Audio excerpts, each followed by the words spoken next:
1 minute ago, Kid Rock just crushed. Diddy's power in a 20-minute courtroom. Blitz viewer discretion is advised. What follows is a chronicle of courtroom proceedings that have left the entertainment industry reeling.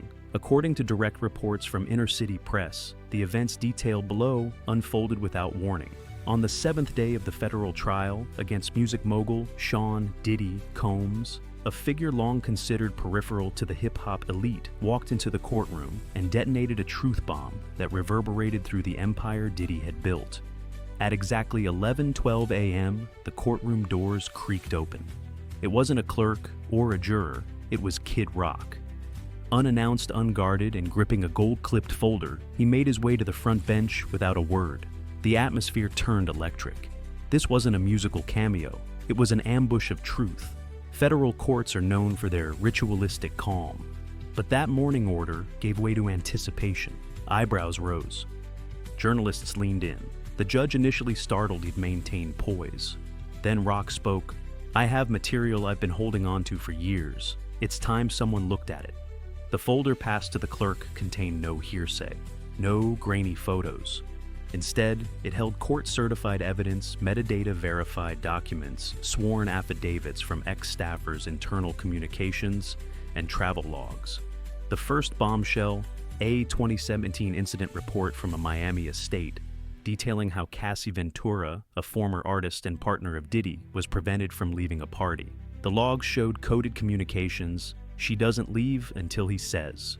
Shock spread as the next document hit a sworn statement from an audio technician who'd worked on Diddy's 2016 tour. He detailed surveillance systems hidden in private residences, with feeds capturing private interactions stored meticulously on encrypted drives, dates, camera models, storage specs. It was all there. Cassie's legal team nodded subtly. The defense team, blindsided, scrambled through paperwork. But the damage was done.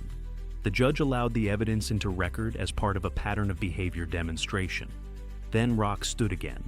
No notes, just steel-eyed resolve.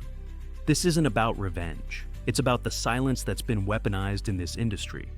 I've heard the stories, over and over. Same pain, different voices. I ignored them for too long." He explained the folder's contents had been compiled over 5 years from staffers, anonymous whistleblowers, and one former friend who could no longer bear the guilt. "I verified it all," he said. "Every page, every timestamp. And if you're wondering why I came forward, now look at her eyes when she speaks. That's what fear looks like." The prosecution pivoted. Witness 9, Cynthia M., a chef employed during Diddy's private mansion weekends. Her testimony was chilling. "There were rules," she recalled. "Strict ones. You don't speak unless spoken to. You don't look Cassie in the eye." She described a coded system. Green meant compliant, yellow meant unstable, red meant cancel the event, though red was rare. "Someone always made it go back to green," she said. Records she kept of food deliveries and staff rotations matched Cassie's timeline of alleged abuse. She recounted one night when Cassie entered the kitchen after midnight, crying and asking to use a landline. "I think he took my phone again," Cassie whispered. Cynthia refused, fearing retaliation. She was reassigned 2 weeks later. "It stopped feeling like a job," she said. "It felt like complicity." Next came Exhibit 78B surveillance footage logs and access records. Authenticated by a retired security consultant, the logs revealed disturbing labels like Freak Room 2. One entry read, Jan 5, 2018, visitor ID Cassie. No exit logged until 2:03 a.m. Kid Rock's evidence helped tie these rooms to hidden camera setups and encoded audio files. In a partial audio file, a male voice resembling Diddy's could be heard saying, "She's not leaving. Get the phone. Shut the mirror." The room timestamp matched surveillance logs. Diddy's lawyers objected. The judge ruled it admissible. The case had entered a new phase, one built on hard data. Then came Dave, a former recording engineer from Bad Boy Studios. He described a code of silence: if you heard something you didn't, if you saw something you didn't, or you were gone. He recalled a night Cassie appeared at the studio unscheduled, shaken, ushered into a side room. An assistant asked if she should be sent home. Diddy's reply: "She'll leave when I say she's done." Dave had secretly recorded the exchange and emailed it to himself. The audio was played in court. One juror flinched, another looked away. Then the moment that shifted the courtroom forever, Kid Rock returned to the stand, not with more evidence, but with intent. I had nothing to gain, everything to lose. But if silence is how power survives, then I'm done being silent. He turned to the gallery, the jury, then Diddy. This isn't about tearing down a man. It's about dismantling a system. The courtroom didn't breathe, and for the first time, Diddy looked cornered. By the time court resumed the following morning, the building's air felt different. The corridors echoed with murmurs, not the casual speculation of bored reporters, but the kind of tension that precedes a seismic shift. Outside, crowds had doubled. Inside, the defense team looked pale. Diddy arrived without expression, his usual poise replaced by something tighter. He wasn't just battling accusations anymore. He was battling the receipts. The first witness of the day was someone few recognized until she gave her name Sonia Lane, former executive producer. She'd worked on a 2015 MTV special featuring Diddy. Her statement, given under oath and without hesitation, added yet another crack to the foundation of his public persona. She described an unsettling shoot inside one of Diddy's New York properties. Cassie was scheduled for a quick cameo, she said. She looked exhausted, like she hadn't slept in days, barely spoke. Lane recounted how Diddy asked the crew to leave for vibe control, locking the doors behind them for 45 minutes. When they reopened, the contrast was jarring. Cassie came out crying. He came out smiling. Her voice trembled only once. The jury didn't blink. One juror's pen stopped mid-sentence. It wasn't just what Sonia said. It was how she said it, unflinching, regretful, final. And it added fuel to an already volatile record. Then came the documentation. Kid Rock had helped verify contracts, payouts, and the mechanics behind the machine. Introduced into evidence was a series of financial records from a shell company known as Shadow Track Entertainment, officially dormant, unofficially active. Its only real purpose, obfuscation and silence. Payment ledgers revealed names redacted by order of the court event, staff, private chefs, personal handlers, all paid handsomely, all bound by NDAs. Some clauses were bizarrely specific. Presence in a state implies consent to audio-visual surveillance. One payment stood out $12,000 for equipment sanitation. Another $9,000 for 2-night session supervision. The courtroom, though silent, felt like it was humming with shock. This wasn't a story anymore. It was infrastructure. Diddy's team tried to pivot. They argued procedural grounds, chain of custody, relevance. But with each objection came another redirection back to the evidence. The court wasn't interested in loopholes. It was interested in truth. And truth came next in the form of another witness.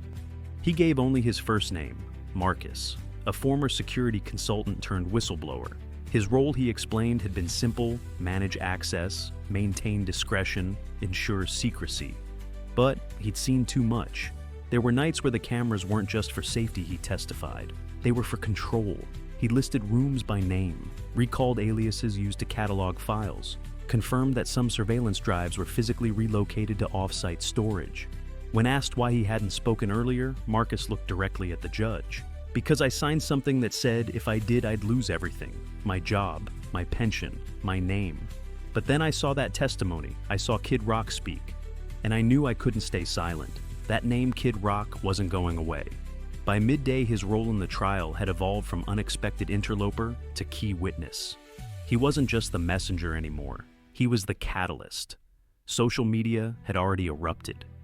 Hashtags like Tafaliwa Diddy Trial, Japachtal Empire Exposed, and We Believe, Cassie were trending worldwide. Outside the courthouse, protesters began gathering. Some held signs, others simply watched, but no one walked away. The final blow of the day came quietly. A motion was submitted to introduce sealed audio files recovered from one of the drives Rock had handed over. Their contents would not be made public yet, but the court acknowledged their authenticity and marked them as corroborative. As the court adjourned, Diddy sat motionless, not defiant, not angry, just still, and maybe for the first time afraid. The next day's proceedings didn't just continue the narrative, they detonated it. As cameras lined up outside the courthouse and pundits speculated on morning shows, inside the walls were closing in. Diddy's empire, once untouchable, was now being disassembled, file by file, statement by statement. And what came next only widened the cracks. The prosecution called their next witness a digital forensics expert named Dana Travers. Her role to authenticate the USB drive handed over by Kid Rock. Travers didn't need long. We verified origin metadata timestamps and storage logs, she explained with clinical detachment. The directories matched up with known bad boy entertainment server schedules. These were not fabricated. These were archived. She detailed how one file labeled VIP1 RAW matched exactly with previously redacted footage logs submitted by the anonymous former tech. Another, recovered from a corrupted partition, contained what appeared to be rehearsal footage but intercut with voice commands not meant for public consumption. One clip described in the courtroom transcript included a chilling phrase, "Don't let her out until I say." Travers confirmed it was an original file with no evidence of tampering. It wasn't just damning, it was surgical. The defense offered little in response. A few muted objections, attempts to discredit file sourcing. But the judge had heard enough. The files were admitted, and the courtroom felt the weight of it. But if the files were the scalpel, the next testimony was the sledgehammer. Her name was Alicia Ramos. She had worked as a wardrobe assistant during a branded ad shoot in 2018 featuring Diddy and several young performers. She took the stand in a navy blazer voice, trembling at first, but strengthening with every sentence. "I saw things," she began, "but I didn't understand them until years later, until this trial." She described a moment on set when Cassie Present only briefly was removed from makeup mid-session and escorted into a curtained back room by two men in black. No one questioned it. They were told, "She's being managed." The phrase stuck with her. Ramos testified that after she asked a makeup artist where Cassie went, she was taken aside and warned. "You don't want to be difficult on this job," the woman had whispered. "Ask less, stay longer." Those words echoed in the courtroom like a warning bell from the past. Then came the turning point exhibit 103C, a receipt dated 2 weeks after the shoot listing charges for on-site privacy enhancements and visual discretion screens. It was billed to an event subsidiary tied to Bad Boy Entertainment. The date aligned with Ramos's account. Every corner of Diddy's operation was beginning to look like part of a cover-up apparatus. From HR memos to private contractors, a pattern was emerging, and the jury was seeing it unfold in real time. By the afternoon, a new element was introduced: social backlash. The prosecution entered public statements into the record not as evidence, but as cultural context. Screenshots of Instagram stories, celebrity tweets, and even fan reactions were read aloud. Major sponsors had pulled out. Collaborators had gone quiet. Brands were distancing themselves at breakneck speed. "This isn't just a trial," the prosecutor said. "It's a moment." And then just before recess came a scene that no one could have scripted. As the judge prepared to close proceedings for the day, a familiar voice requested to speak. Kid Rock again. He rose slowly from his seat in the gallery. The judge, cautious but curious, allowed it. "I'm not here for applause," he said. "And I'm not here to bury a man. I'm here because what I've seen, what we've all seen, can't be unseen." He paused, letting the silence do the heavy lifting. When we talk about justice, we often talk about courts and laws. But justice starts with truth. And this is truth finally crawling out from under the rug. He sat down. No theatrics, just finality. And for the first time in the trial, even the bailiff looked shaken. The courtroom returned from recess to find its pulse changed. What had begun as a high-profile trial was now something else entirely: a reckoning, not just for one man, but for an entire industry of silence and spectacle. With Kid Rock's unexpected statement still ringing in everyone's ears, the prosecution unveiled what they called the infrastructure arc. They weren't just going to show what happened, they were going to show how it was allowed to keep happening. The first exhibit of the day, an internal memo from Bad Boy Enterprises marked "for executive review only." The document outlined protocols for high-discretion engagements at private events. Among the disturbing phrases ensure VIP buffer zones, optics management, and discretion clearance tokens. Those weren't code words, they were a business plan. Then came emails, dozens of them, parsed, organized, and authenticated. One from a top-level assistant warned about repeat incidents with subject CV and advised future sessions be handled with full privacy enforcement. The initials Cassie Ventura were no longer speculation. They were confirmed. Courtroom eyes darted to Diddy. He didn't flinch, but the tension in his jaw spoke volumes. The prosecution then introduced financial transfers unusual, in pattern large in amount. Payments made to shell companies with obscure names and defunct addresses. One in particular stood out, a $75,000 wire, labeled simply, Event Risk Mitigation. The date. 2 days after a night Cassie had cited in her original lawsuit. The timing wasn't coincidental. To punctuate the point, the prosecutors displayed travel logs that aligned Diddy's whereabouts with every major incident in question. Jet manifests, hotel check-ins, driver dispatch sheets. The logistics painted a grim symmetry. But what shocked the courtroom most wasn't a document or an email. It was the next witness, Marie Leclerc, a former marketing executive from a global brand that had once partnered with Diddy on a fragrance campaign. Her presence was unexpected, her testimony explosive. We pulled out of the campaign early, she admitted. Not for branding reasons, but because our internal review flagged irregularities, NDAs. We were pressured to sign unusual access restrictions, requests to delete footage. She paused. We were told to pretend it was creative direction, but it wasn't. It was a cover. She described being asked to step off set during an unplanned visit from Cassie, who appeared disoriented. I remember her staring at the floor, her arms crossed tight. She didn't speak. One of our assistants asked if she was okay. That assistant was let go the next day. The defense didn't cross-examine. There was nothing to say. Outside headlines erupted again. Corporate collusion, brand deals under fire. Influencers who had once celebrated Diddy's style began deleting old collaborations.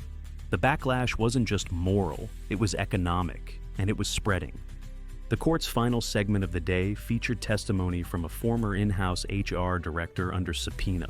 She was granted anonymity for safety, but allowed to speak. Her voice trembled, but her words were clear. We knew. We always knew something was off. But every time someone raised it, they were either bought out, moved, or let go. We called them red zone weekends internally. If you were on call, you kept your head down. When asked why she never said anything before, she hesitated. Because the system didn't just protect him, it protected itself. That sentence hit like a verdict. By 4 p.m., court adjourned, but no one left quickly. Reporters lingered, jurors sat quietly. Even the judge remained behind her bench longer than usual, eyes locked on the gallery. Diddy didn't linger. He exited without speaking, flanked by legal counsel and security, but not arrogance. That was gone. Outside, the world wasn't waiting to hear what came next. It already had. By dawn the next day, the headlines weren't just circulating, they were screaming. Kid Rock dismantles music, mogul's empire, Cassie's voice echoes across America. But inside the courtroom, it was quieter.